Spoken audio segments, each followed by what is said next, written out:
پاکستان۔ صبح کا وقت تھا۔ سڑکوں پر دور دور تک کیڑے مکوڑوں کے مانند لوگ بکھرے دکھائی دے رہے تھے۔ سورج کی روشنی میں شان سے کھڑی وہ 25 منزلہ عمارت اپنی خوبصورتی کا منہ بولتا ثبوت تھی۔ عمارت کی آخری منزل پر تیار کیے گئے اس شاندار آفس میں اس وقت روشنیوں کا بسیرا تھا۔ کاسنی رنگ کے پینٹ کوٹ میں ملبوس، دونوں ہاتھوں کو پینٹ کی جیبوں میں ڈالے وہ قداور شخص قداور گلاس وال سے باہر دیکھنے میں محو تھا۔ دروازے کی طرف اس کی پشت تھی۔ کچھ دیر قبل ہی وہ انٹرویو لے کر فارغ ہوا تھا۔ معذرت سر، آپ کو پریشان کیا؟ ایک لیڈی انٹرویو کے لیے آئی ہیں۔ میں نے انہیں آگاہ کر دیا ہے کہ انٹرویو کا وقت ختم ہو چکا ہے، لیکن وہ انٹرویو دینے پر بضد ہیں۔ ان کا کہنا ہے کہ وہ بہت دور سے مجبور ہو کر آئی ہیں۔ آپ بتائیں کیا کرنا ہے؟ دفتر دروازہ نوک ہوا اور 35 سالہ نوجوان آفس میں داخل ہوتا اسے آگاہ کرنے لگا۔ بھیج تو میں دیکھ لیتا ہوں۔ وہ بنا اپنا رخ موڑے جواب دیتا پھر سے باہر سڑک پر دوڑتی گاڑیوں پر نظریں ٹکا گیا تھا۔ ایسا معلوم ہو رہا تھا جیسے وہ کسی چیز کا گہرائی سے تجزیہ کرنے میں محو ہو۔ کچھ دیر بعد ایک دفعہ پھر دروازہ نوک ہوا۔ کم ان، اس کی اجازت دیتے ہی سیاہ عبائی، حجاب اور نقاب میں ملبوس لڑکی ہاتھ میں فائل پکڑے کمرے میں داخل ہوتی۔ میز کے گرد ایستادہ کرسی پر شان سے براجمان ہوئی، مقابل بنا رخ موڑے اس دوشیزہ کی ہر حرکت پر نظر رکھے ہوئے تھا۔ السلام علیکم ورحمۃ اللہ وبرکاتہ۔ مقابل کو رخ موڑتا نہ دیکھ کر لڑکی نے اپنی خوبصورت آواز میں سلام کیا۔ مقابل کی آواز سامان سے ٹکراتے ہی وہ ساکت ہوا تھا۔ لمحے کے 1000ویں حصے میں وہ اس آواز کو پہچان گیا تھا۔ کیسے نہ پہچانتا وہ اس آواز کو؟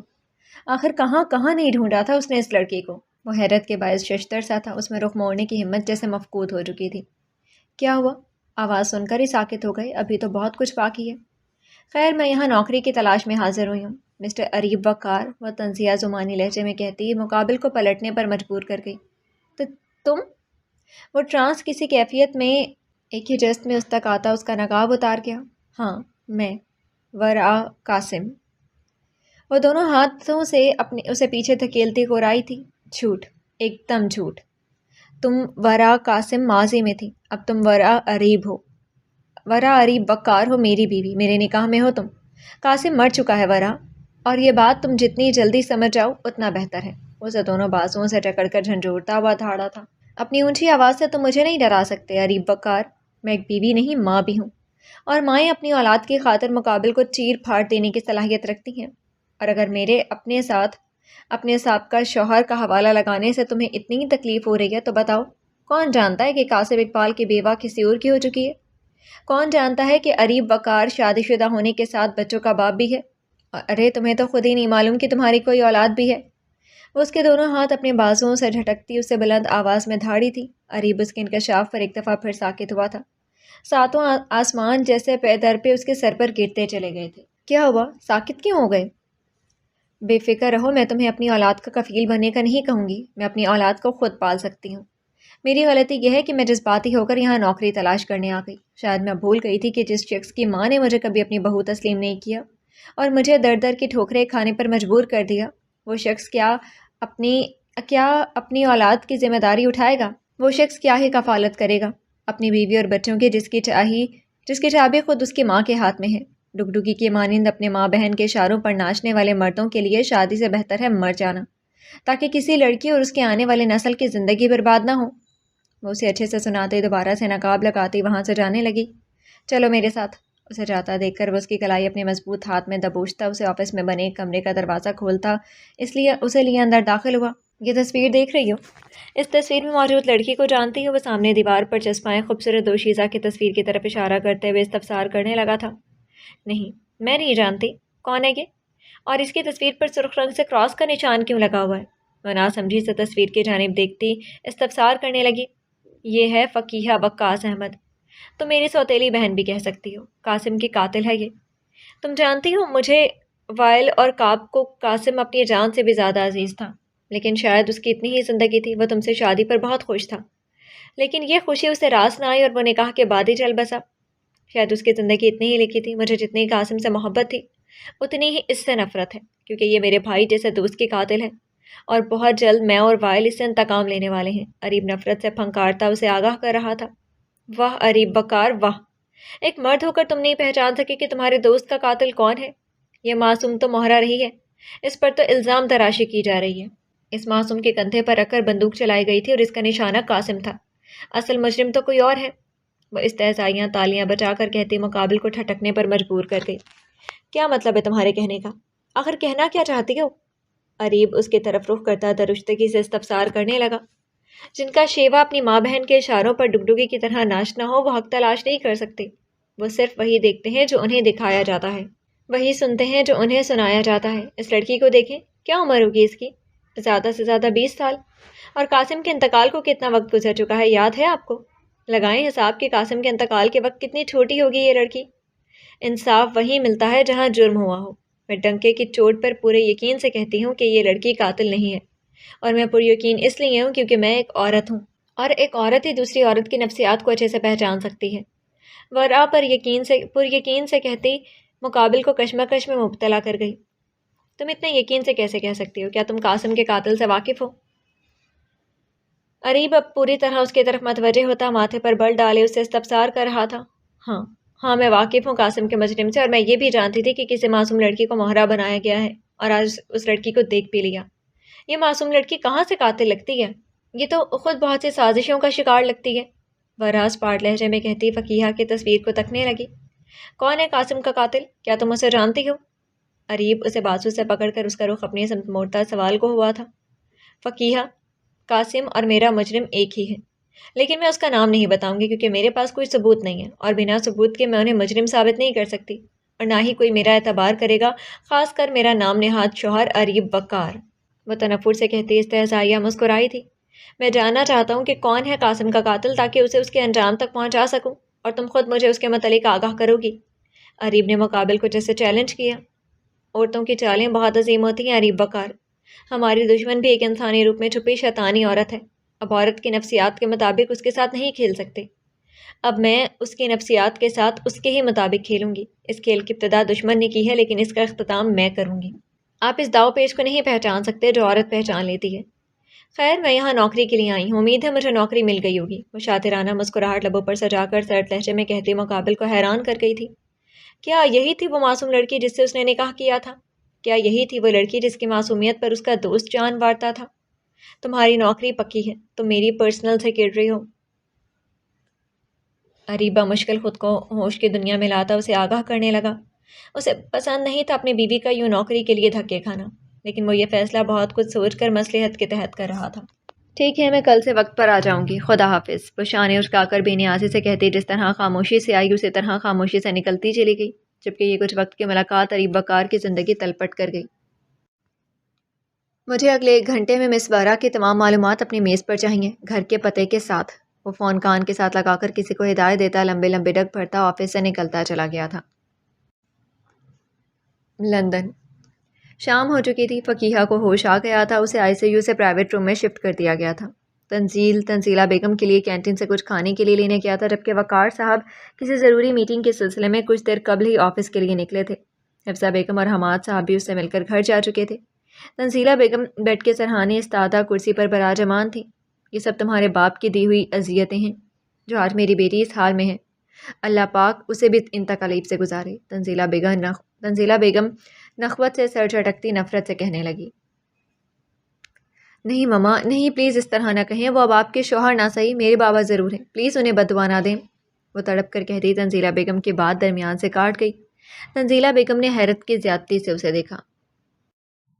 اتنا سب کچھ سہنے کے بعد بھی تم یہ کہہ رہی ہو فقیہہ؟ تنزیلہ بیگم نے جیسے اسے باور کروانا چاہا تھا۔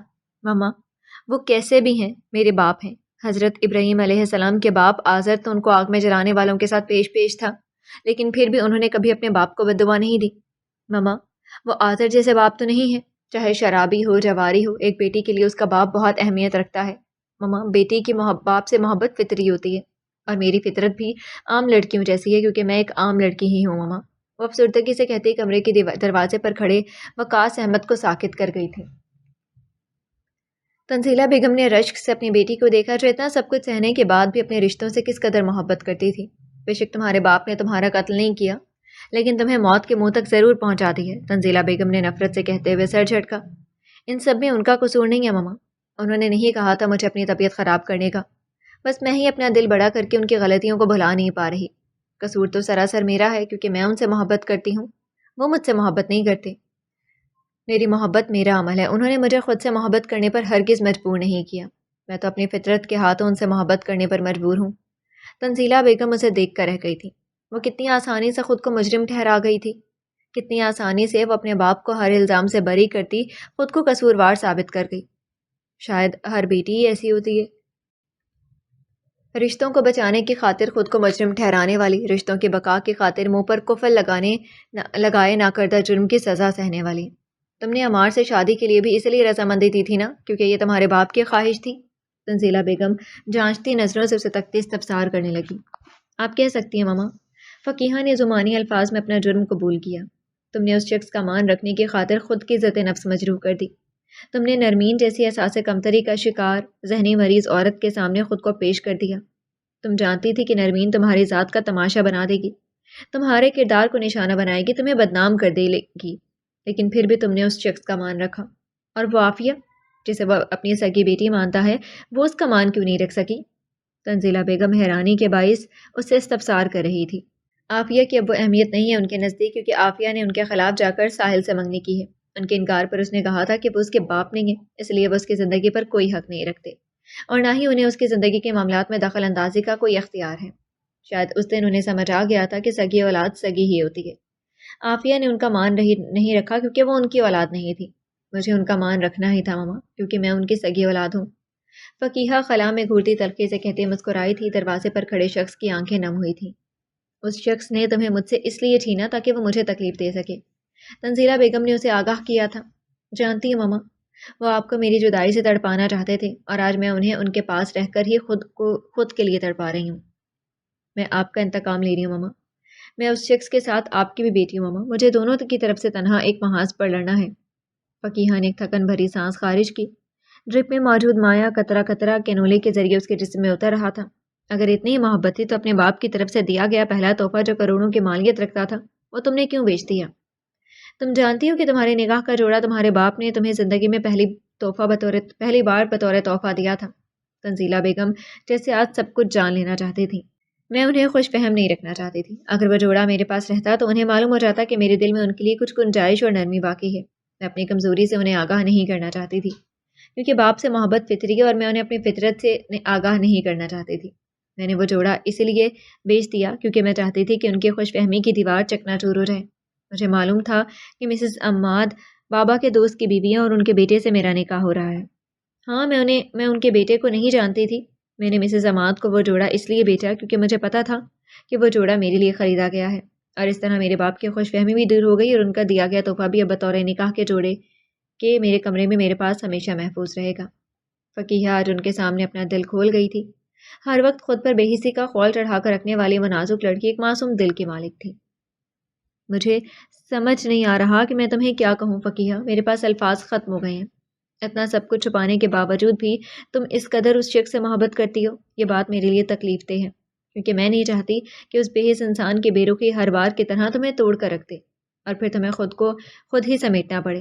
مجھے خوف آتا ہے تمہاری تنہائی سے فقیہہ۔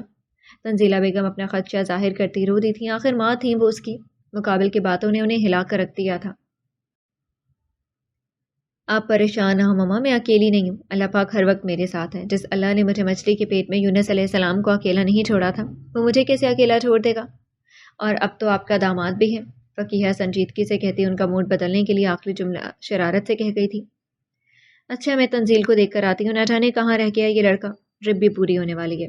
تنزیلہ بیگم اپنے آنسو صاف کر کے اپنی نشست سے اٹھ کر کہتی خارجی دروازے کی طرف بڑھ گیا۔ دروازے پر کھڑا شخص اجلت میں اوٹ میں ہوتا چھپ گیا تھا۔ تنزیلہ بیگم کے جاتے ہی وقاص صاحب خود کو کمپوز کرتے دروازہ کھول کر کمرے میں داخل ہوئے۔ دروازہ کھلنے کی آواز پر فقیہہ دروازے کی طرف متوجہ ہوتی مقابل کو دیکھ کر حیران ہوئی، لیکن اپنی حیرانگی چھپاتی اپنا رخ دوسری طرف موڑ گئی تھی۔ وقاص صاحب اسے رخ موڑتا دیکھ کر گہرے رنج کے سبب اس تک پہنچے تھے۔ کیسی ہو؟ بیڈ کے پاس رکھی کرسی پر براجمان ہوتے وہ استفسار کرنے لگے۔ بدقسمتی سے زندہ ہوں۔ شاید آپ کی قسمت اچھی نہیں ہے جو اب بھی فقیہہ نام کا بوجھ آپ کے سر پر مسلط ہے، فقیہہ تلخی سے کہتی مقابل کو شرمندگی کی تہ گہرائیوں میں جھونک گئی۔ بیٹیاں بوجھ نہیں رحمت ہوتی ہیں۔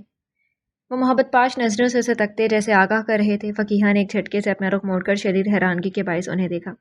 حیرت کی بات ہے، کافی جلدی آپ کو یاد آ گیا۔ یا پھر اس محبت بھری مٹھاس کے پیچھے بھی آپ کا کوئی مفاد چھپا ہے؟ وہ تنزیہ کہتی مقابل کو خاموش کر پا گئی۔ کیسے آنا ہوا یہاں؟ کس نے آپ کو میرے مرنے کی غلط خبر پہنچائی؟ کیونکہ خود سے تو آپ شاید میرے جنازے پر بھی نہیں آئیں گے۔ انہیں خاموش دیکھ کر وہ ایک دفعہ پھر طنز کے تیر برسانے لگی تھی۔ ایسے تو نہ کہو بیٹا، اللہ پاک تمہیں صحت و ایمان والی لمبی زندگی عطا کرے۔ کسی جاننے والے کی عیادت کے لیے آیا تھا یہاں، وقار بھائی اور تنزیل کو دیکھ کر ریسیپشن سے پوچھا تو پتہ لگا کہ تم ہسپتال میں داخل ہو۔ وقاص احمد تڑپ کر کہتے اسے آگاہ کرنے لگے۔ آنسو ضبط کرنے کے باعث چہرہ سرخ ہو رہا تھا، لب لرزتے ہوئے معلوم ہو رہے تھے۔ تم نے میرا دیا ہوا تحفہ کیوں بیچ دیا فقیہ؟ وہ میں نے بہت دل اور محبت سے تمہیں دیا تھا۔ وقاص صاحب اس سے شکوہ کرنے لگے۔ آپ کو دینے سے پہلے سوچنا چاہیے تھا، کیونکہ فقیہ وقاص احمد کو دل رکھنے نہیں آتے۔ آخر وقاص احمد کی بیٹی ہوں۔ وہ ایک دفعہ پھر تنزیہ کہتے مقابل کو لاجواب کر گئی تھی۔ بہت قیمتی تھا وہ تحفہ۔ وقاص صاحب نے اسے آگاہ کرنا چاہا۔ جانتی ہو، کافی مالیت کا جوڑا تھا وہ، لیکن میرے نزدیک اس کی اہمیت 1 روپے کی بھی نہیں تھی۔ فقیہہ نے ان کا دل جیسے چکنا چور کر دیا تھا۔ تنزیلہ بیگم اور اس کی مابین ہوئی گفتگو سن کر بھی انہیں فقیہہ کے الفاظ نے گہرا رنج پہنچایا تھا۔ شاید اگر آج وہ اپنی بیٹی کی محبت سے واقف نہ ہوتے تو اس کے ساتھ زیادتی کر جاتے۔ خیر، وہ تو ہر معاملے میں اس معصوم کے ساتھ زیادتی کرتے ہوئے ہی آئے تھے۔ میرے ساتھ پاکستان چلو فقیہہ، وقاص صاحب نے بمشکل اپنے رندھے ہوئے لہجے پر قابو پاتے ہوئے اسے آفر کی تھی۔ وہ مقابل سے معافی مانگنے کی ہمت خود میں مفقود پاتے تھے۔ ایک دفعہ مجھے ماں سے جدا کر کے آپ کے انتقام کی آگ ٹھنڈی نہیں ہوئی، جو اب دوبارہ مجھے اپنی ماں کے پاس برداشت نہیں کر پا رہے۔